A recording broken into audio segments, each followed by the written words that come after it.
Session number 1 of lesson number 2, components of food. In chapter 1 we made a list of food items that we eat. We also identified food items eaten in different parts of India and marked this on its map. In previous chapter we have seen various things about the food components eaten at various places, what they contain, how the food material is used, all the things we have seen in the previous chapter.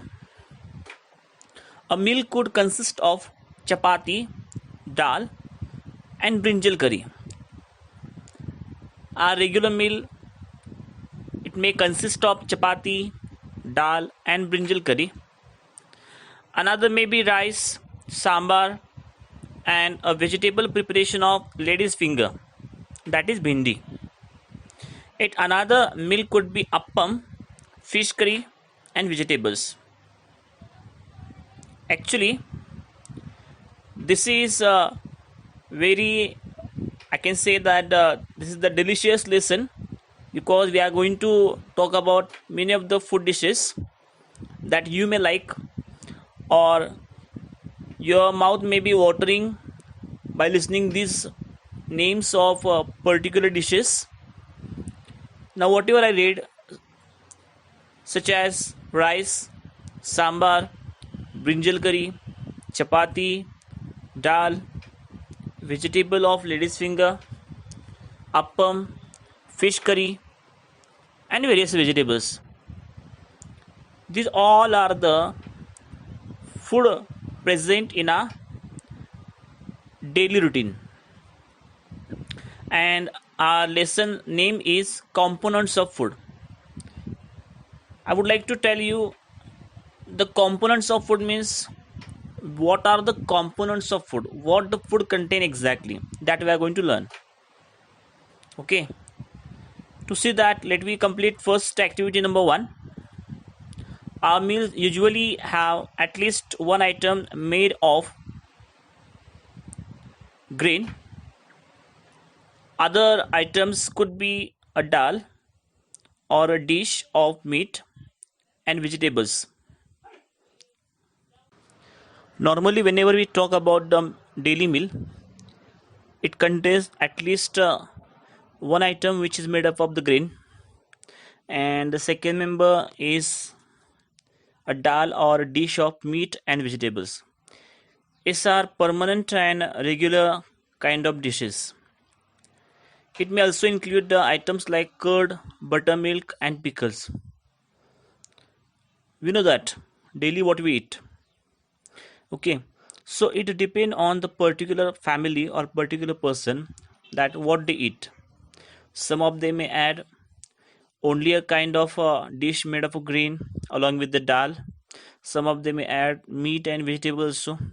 Some of they add just another items like curd, buttermilk and pickles.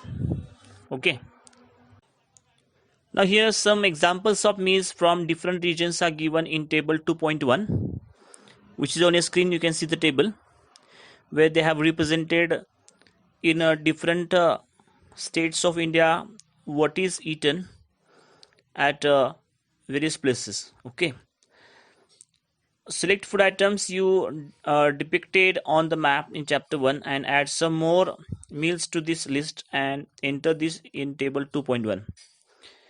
There is one table 2.1 on your screen. This table shows the various food items eaten it at the various places. See that states, see that regions. Number 1 is Punjab. Which item of grain is eaten in the Punjab? That is makki ki roti or corn. Item of dal or meat, mostly they give the preference for rajma, that is kidney beans. Vegetable eaten in the Punjab is the sarson ka saag, that is mustard leaf curry. And other items they eat in their daily diet, that's about the curd and ghee. In Andhra Pradesh, they eat the items of grain like as a rice. Items of meat or dal is tur dal. Vegetables like as a kunduru and others they like to eat buttermilk, ghee, and pickle.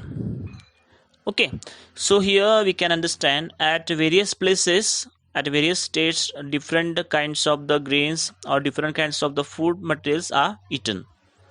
So here you can increase the list. You can add also there Maharashtra, Karnataka, Bihar, Rajasthan. You can add. This is your homework as you can complete it. Okay, and you can add the contents. What is eaten at most of the places? You can add there. Sometimes we may not really have all this variety in our meals. If we are traveling, we may eat whatever is available on the way. It may not be possible for some of us to eat such a variety of items most of the time. When we are at home, our mother prepares various delicious dishes and we like to eat. Sometimes our dish is full of many dishes.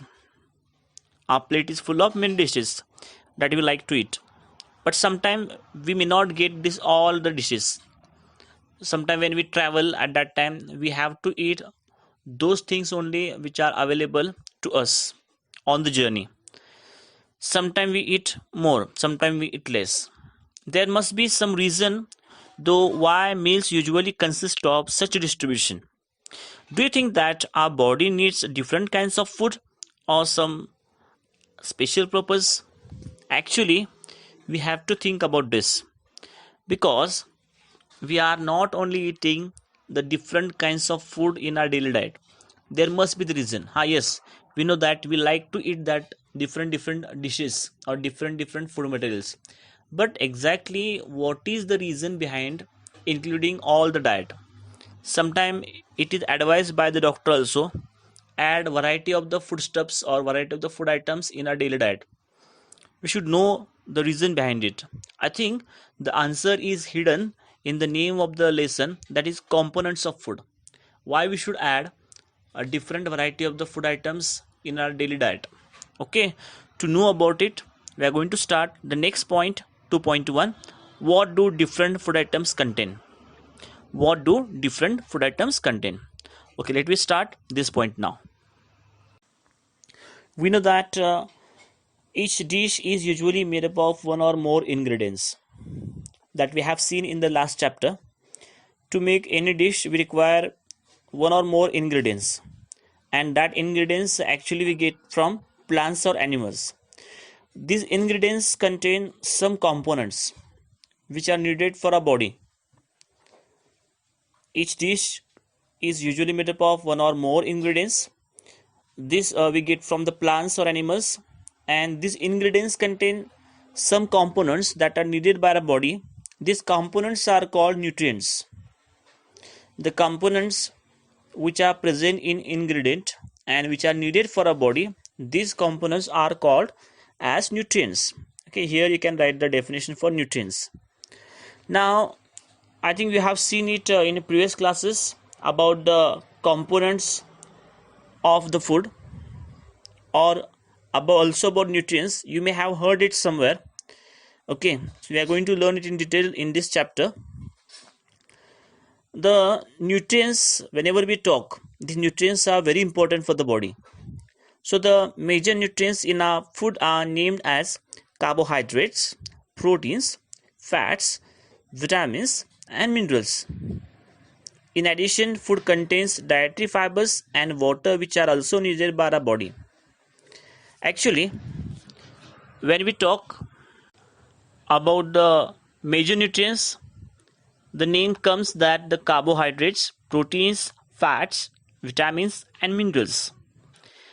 Along with this, two more components or nutrients are important. They are the dietary fibers, which help us for removal or removation of unwanted things from the body. That is, it helps for the excretion purpose. And water, which is a very important for the body. So these all are the required necessary things. Okay, now as we discussed, the major nutrients are carbohydrate, proteins, fats, vitamins, and minerals, along with the dietary fibers and water. But do all food contains all these nutrients? With some simple methods, we can test whether cooked food or raw ingredients contains one or more these nutrients. The tests for presence of carbohydrates, proteins and fats are simpler to do as compared to the test for other nutrients. Let us do this test and record all of our observations in table 2.2. Actually, whatever we eat, it contains some kind of nutrients, but all the food contains all the nutrients? No. Some food contains particular nutrients and some food contains other nutrients.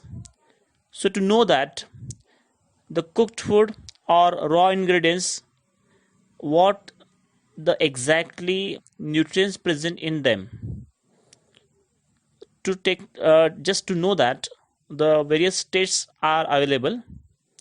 The tests for the presence of carbohydrates, proteins and fats are simpler to do as means whether the food contains carbohydrate, protein or fat, it can be identified by simple tests. Okay, so we are going to see that, which is given in the table 2.2. In that table you can understand the various names of the food items are given, and you have to tell whether what it contains, starch, protein or fat. We are going to see that. Okay, for carrying out this test you will need solutions of iodine, copper sulfate and caustic soda. Now we are going to discuss about the test for the presence of carbohydrates, proteins and fats. So to do that, we will require the solutions of iodine, copper sulfate and caustic soda. Here you will also need a few test tubes and dropper. Try this test on cooked food items as well as raw materials. Table 2.2 shows you a way to record the observations from this test. Some food items are given in this table. You can conduct the test either with this or any other available food items. Do this test carefully and do not try to eat or test any chemicals. Remember, whenever we conduct the test, we require the food materials which are already they have given in the table. You can add more food items or the food items which are available for you, that food items you can use, and you can take the test for the carbohydrate, proteins and fats. Okay, one more thing is very important: whatever chemicals we use here, never try to eat or taste the chemical. Whenever we do the test very carefully. Do not try to eat or test any chemicals. Okay, this is an question which is very important.